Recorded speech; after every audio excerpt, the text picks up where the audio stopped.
Assalamualaikum warahmatullahi wabarakatuh. Perkenalkan, nama saya Rizky Akmal, siswa kelas 12 di SMK Taruna Bakti Depok dengan jurusan Rekayasa Perangkat Lunak atau biasa disebut RPL. Selama menempuh pendidikan di sekolah, saya mempelajari pengembangan web khususnya dengan penggunaan Laravel, pembuatan API, serta pengelolaan database berbasis SQL sebagai dasar dalam pengembangan sistem. Saya juga telah menyelesaikan program magang, di mana saya memperoleh pengalaman langsung di dunia kerja dengan menerapkan ilmu pengembangan web, menggunakan Laravel dan database dalam menyelesaikan studi kasus serta kebutuhan sistem di lingkungan kerja saya. Saat ini saya berfokus pada penyelesaian tugas akhir sekolah sebagai syarat kelulusan sekaligus terus mengasah kemampuan teknis melalui pengembangan proyek. Terdapat sistem keagenan travel, dan sistem peminjaman alat berbasis sistem informasi yang sedang saya jalankan saat ini, yang dirancang untuk membantu pengelola data dan alur proses secara struktur. Saya berdomisili di Cimanggis, Kota Depok, dan siap menyesuaikan apabila program ini mengharuskan pulang pergi maupun stay di mes yang telah disediakan. Melalui program ini, saya berharap dapat menambah pengalaman saya, memperdalam kemampuan di bidang pengembangan perangkat lunak, serta mempersiapkan diri untuk berkontribusi secara optimal di lingkungan kerja yang lebih profesional.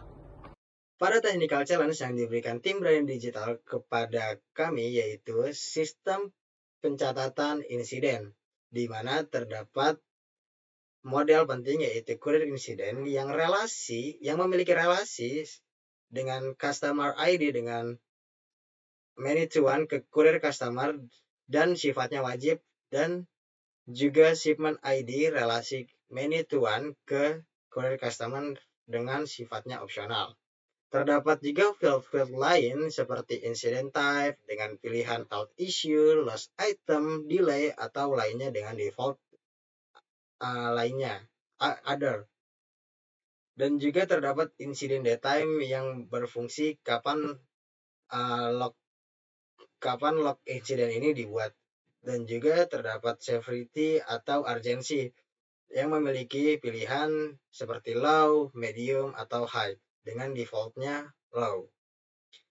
Dan juga terdapat description atau kronologi dan follow up note atau catatan, di mana di sini juga memiliki status dan terbagi 3, yaitu ada draft, follow up, dan done, dengan defaultnya yaitu draft.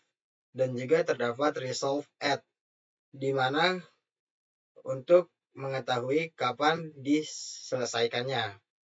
Dan juga terdapat SQL constraint dengan unique incident. Constraint ini memastikan kombinasi pelanggan, tipe insiden, dan timestamp tidak boleh sama untuk membuat database tidak duplikat. Dan juga di sini terdapat API constraint follow up not. Jadi, jika kita ingin menyelesaikan atau berpindah ke status done, dia tidak akan bisa jika tidak ada catatannya. Dan juga jika sudah di done, akan keluar datetime yang sesuai pada saat itu. Dan juga terdapat dua model pendukung seperti courier customer yang memiliki field nama pelanggan, nomor telepon, email, dan alamat. Dan juga terdapat courier shipment yang memiliki relasi juga ke customer.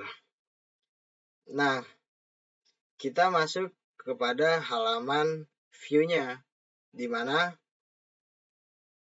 terdapat field seperti name, customer ID, shipment ID, incident type, incident date type, severity, dan state. Dan juga pada severity terdapat decoration warning dengan berwarna biru, kuning, atau merah, dan state juga diberikan warna kuning untuk follow up serta hijau untuk done.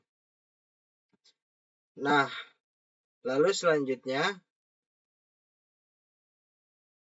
customer ID dan shipment ID dibikin hanya read only. Jadi hanya mengambil dari relasi dan tidak bisa mengisi secara langsung di halaman log insiden. Dan juga resolve at tidak akan muncul dan hanya muncul jika sudah diklik down dan tanggal dan jam sesuai yang sudah ada. Dan juga di bagian paling bawah terdapat menu file yaitu menu courier dan incident log.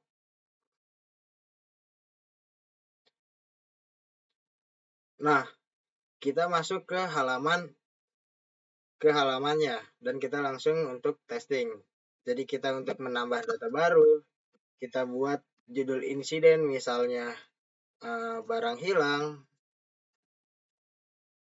dan mengambil pelanggan dan nomor resi dan tipenya. Misalnya kita tipenya lost item dan waktu sesuai pada saat ini dan urgensinya defaultnya low.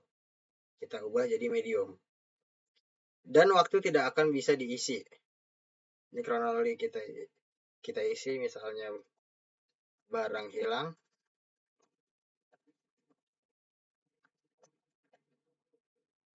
Dan kita mark follow up.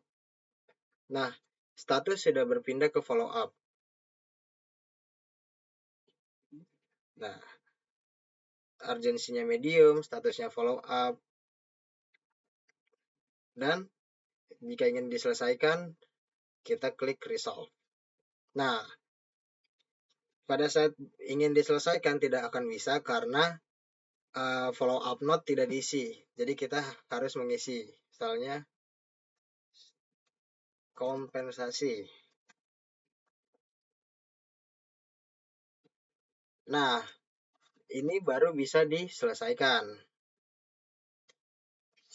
Dan status berubah jadi done. Pengerjaan dimulai dari analisis project, pembuatan database dan model, dilanjutkan konfigurasi modul serta implementasi fitur, dan yang terakhir yaitu testing dan perbaikan bug. Kendala yang saya alami yaitu karena baru pertama kali menggunakan Odoo dan belum memahami, sehingga konfigurasi awal memakan waktu cukup lama. Masalahnya saya atasi dengan mempelajari dokumentasi Odoo dan mencari referensi, lalu melakukan setup ulang Odoo dengan menggunakan Docker. Terima kasih. Wassalamualaikum warahmatullahi wabarakatuh.